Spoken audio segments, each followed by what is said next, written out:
Hello friends, स्वागत है आपका आपके अपने यूट्यूब चैनल राठौर्स कॉम्बिनेशन में। एक बार फिर लाए हैं हम आपके लिए बहुत ही मज़ेदार कहानी, जिस कहानी का नाम है भाग्य व बुद्धि का मुकाबला। ये हमारी बौद्ध की कहानियों में से ली गई एक कहानी है जो हमें सदाचार, न्याय और करुणा व शिक्षा का बोध करवाती है, और ना ही हमें सिर्फ व्यक्तिगत स्तर बल्कि व्यक्तिगत स्तर से ऊपर उठकर हमारे दिव्य समाज के लिए कुछ समर्पण करने की सीख देती है। तो आज की हमारी कहानी का नाम है भाग्य व बुद्धि का मुकाबला। तो दोस्तों, शुरू करते हैं अपनी आज की कहानी। एक दिन एक स्थान पर भाग्य व बुद्धि की मुलाकात हो गई। दोनों बैठकर बातें करने लगे। बातें करते करते उनमें बहस छिड़ गई। भाग्य ने कहा कि मैं बड़ा हूँ और मैं तुमसे ज़्यादा शक्तिशाली हूँ। अगर मैं साथ ना दूँ तो आदमी कुछ नहीं कर सकता। मैं जिसका साथ देता हूँ उसकी ज़िंदगी बदल जाती है। उसके पास बुद्धि हो ना हो कोई फ़र्क नहीं पड़ता। वहीं दूसरी ओर बुद्धि भी चिढ़ जाती है और वह बोलती है कि उसके बिना भी कोई काम संभव नहीं है। बुद्धि ना हो तो कोई भी व्यक्ति केवल भाग्य के भरोसे ही नहीं रह सकता है। आखिर उन दोनों ने फैसला किया कि खाली बहस करने की बजाय हम अपनी अपनी शक्ति का प्रयोग करते देखते हैं, पता लग जाएगा कि कौन कितना बड़ा है। वे दोनों एक किसान के पास जाते हैं। वह किसान काफ़ी गरीब होता है, अपनी कुटिया के बाहर बैठा होता है और अपनी किस्मत को कोस ही रहा होता है।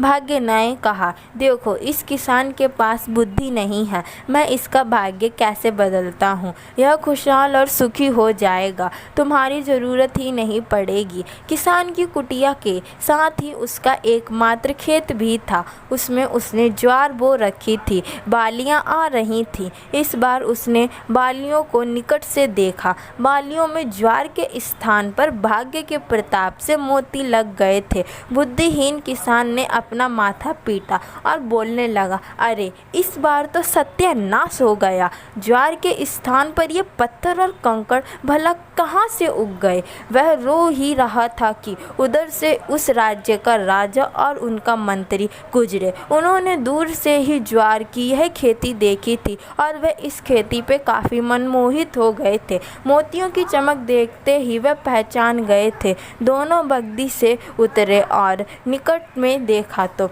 वे सचमुच में मोती थे। दोनों बोले कि यह कितना धनी किसान है जिसके खेत में मोती ही मोती उगते हैं। मंत्री ने किसान से कहा, भाई हम एक बाली तोड़ कर ले जाएं। किसान बोला, एक क्या 150 उखाड़ लो, पत्थर ही तो लगे हैं, इनमें क्या इतना है? सुनते ही राजा ने मंत्री को कोहिनी मार कर कान में कहा, देखो कितना विनम्र है यह, अपने मोतियों को पत्थर कह रहा है।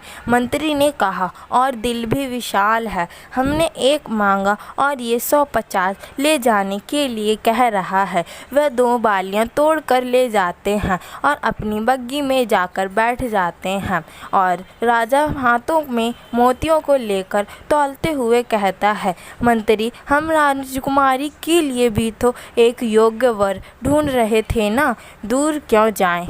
ये किसान जवान है, धनी है और कितना बड़ा दिल है इसका।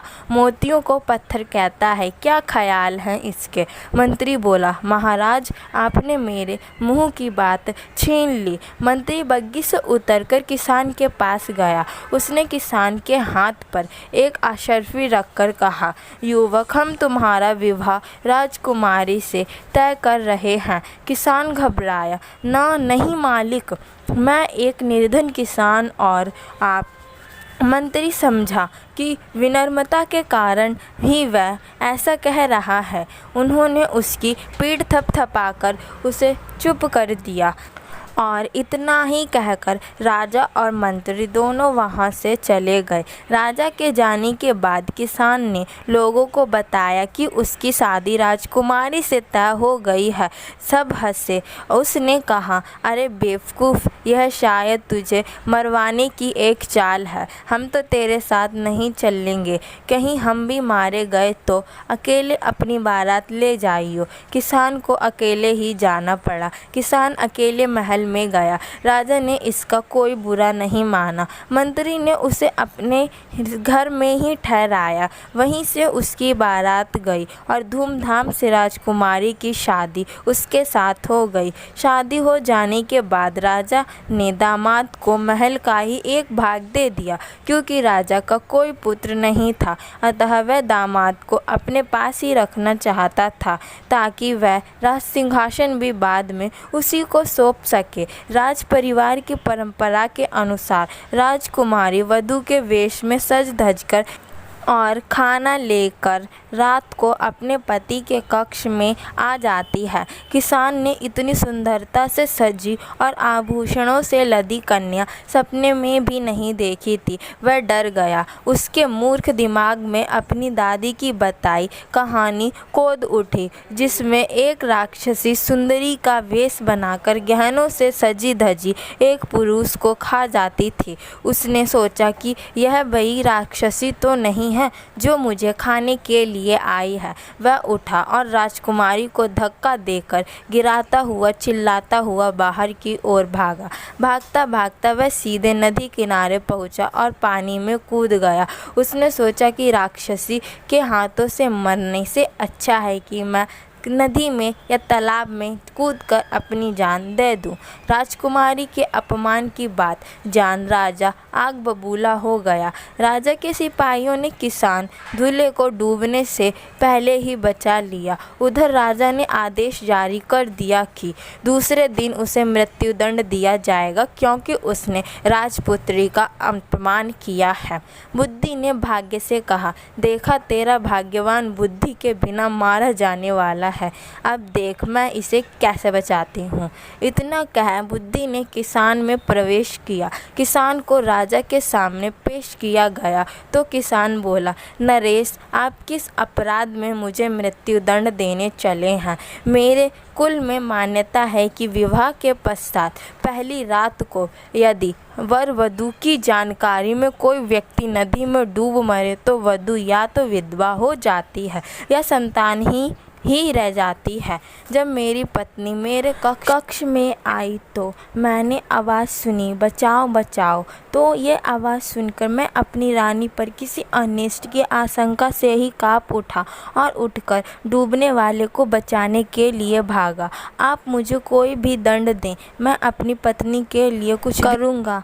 उसकी बात सुनते ही राजा ने उठकर किसान को गले लगा लिया। पिता पुत्री ने लज्जित होकर किसान से अपने असंगत व्यवहार के लिए माफ़ी मांगी। फिर बुद्धि ने मुस्कुराकर खिसियाए हुए भाग्य की ओर देखा, मानो कि जैसे वह भाग्य को चिढ़ा रही हो। तो हमें इस कहानी से सीख मिलती है कि जीवन में सफलता के लिए बुद्धि व भाग्य दोनों का मेल होना जरूरी है। मात्र किसी एक के ही कोई भी मनुष्य अपने जीवन में कोई भी कार्य सफलतापूर्वक नहीं कर सकता। तो दोस्तों, हमारी ये कहानी यहीं पर समाप्त होती है और इससे हमें बहुत ही अद्भुत शिक्षा मिलती है जो हमारे जीवन में बहुत ही महत्वपूर्ण व उपयोगी है।